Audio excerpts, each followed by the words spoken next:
तो चलिए अब बात करते हैं छत्तीसगढ़ की। छत्तीसगढ़ में पुरानी पेंशन व्यवस्था बहाल करने के लिए मुख्यमंत्री भूपेश बघेल ने प्रधानमंत्री को चिट्ठी लिखी है। हम आपको बता दें कि जिसमें सीएम भूपेश बघेल ने नवीन पेंशन योजना के तहत एनएसडीएल को 17,240 करोड़ रुपए दिलाने की मांग की है। मुख्यमंत्री ने प्रधानमंत्री से अनुरोध किया है कि वो पीएफआरडीए को इस बारे में निर्देश जारी करें ताकि वो जल्द से जल्द राशि ट्रांसफर करे।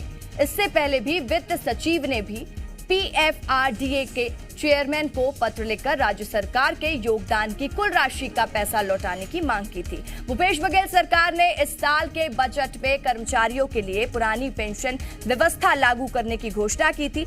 1 मई की कैबिनेट बैठक में पेंशन व्यवस्था बहाल करने के प्रस्ताव को भी मंजूरी दे दी गई है।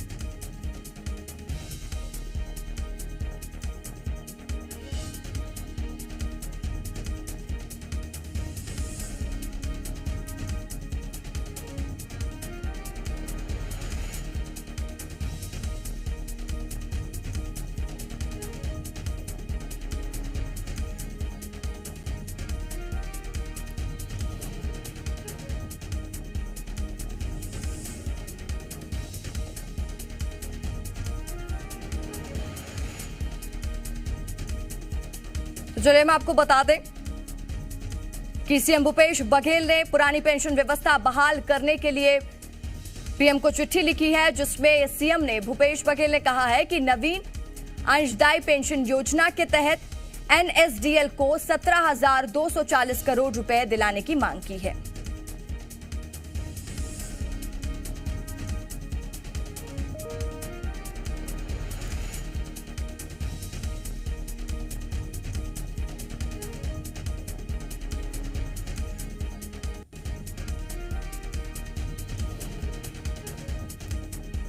इस वक्त की बड़ी खबर छत्तीसगढ़ से। सीएम भूपेश बघेल ने पीएम को चिट्ठी लिखकर एनपीएस के तहत एनएसडीएल को 17,240 करोड़ दिलाने की मांग की है। पुरानी पेंशन बहाल किया गया था और उसके बाद ये सीएम भूपेश बघेल ने पीएम को चिट्ठी लिखकर अनुरोध किया है।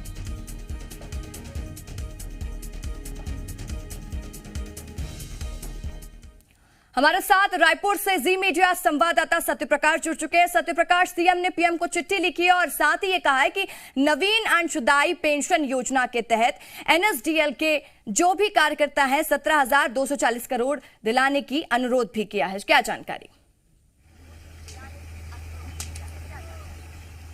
देखिए, पुरानी पेंशन जो योजना है वो छत्तीसगढ़ में लागू कर दिया गया है, लेकिन नवीन पेंशन योजना के तहत जो राशि जमा हुई एनएसडीएल में वो करीब 11,000 करोड़ रुपए से ज्यादा जमा हुई है, लेकिन जो उसका बाजार मूल्य है वो करीब 17,240 करोड़ रुपए के आसपास है। और ऐसे में छत्तीसगढ़ सरकार तब जबकि पुरानी पेंशन स्कीम यहाँ पे लागू कर चुकी है, इस बाबत कैबिनेट ने निर्णय लिया है, घोषणाएं हुई थी, अधिसूचना जारी हो चुकी है, तो इसके बाद अब छत्तीसगढ़ सरकार ये पैसे लौटाने की मांग कर रही है। सीएम भूपेश बघेल ने प्रधानमंत्री नरेंद्र मोदी को पत्र लिखा है और पत्र लिखकर उन्होंने इस बात का अनुरोध किया है कि ये राशि दिलवाने की है जो कोशिश की जाए।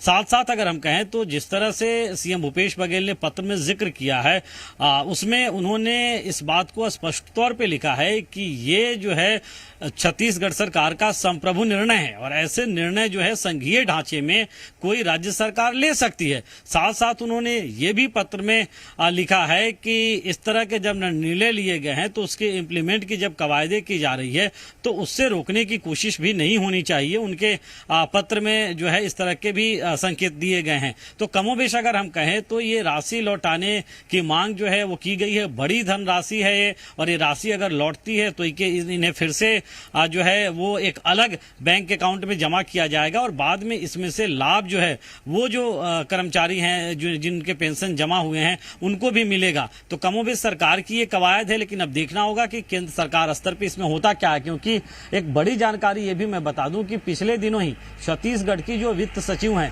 उन्होंने इस बाबत पत्र जो अथॉरिटी है जहां से पैसे रिलीज होने हैं उन्हें लिखा था, लेकिन वहां से कोई जवाब अब तक जो है वो आया हो इसकी जानकारी नहीं आई है और उसके बाद फिर से ये पत्र लिखा गया। हालांकि बीजेपी जरूर बार बार ये कहती है कि राजस्थान सरकार ने भी कमोबेश इसी तरह के पत्र लिखे थे, लेकिन चूंकि ऐसे कोई नॉर्म्स नहीं है, इसलिए उन्हें पैसे नहीं लौटाया गया। ये होगा कि छत्तीसगढ़ सरकार की ओर से अब छत्तीसगढ़ सरकार के मुखिया ने पत्र प्रधानमंत्री को लिखा है, तो फिर क्या कुछ जवाब आता है और क्या कुछ इस मामले में आगे होता है।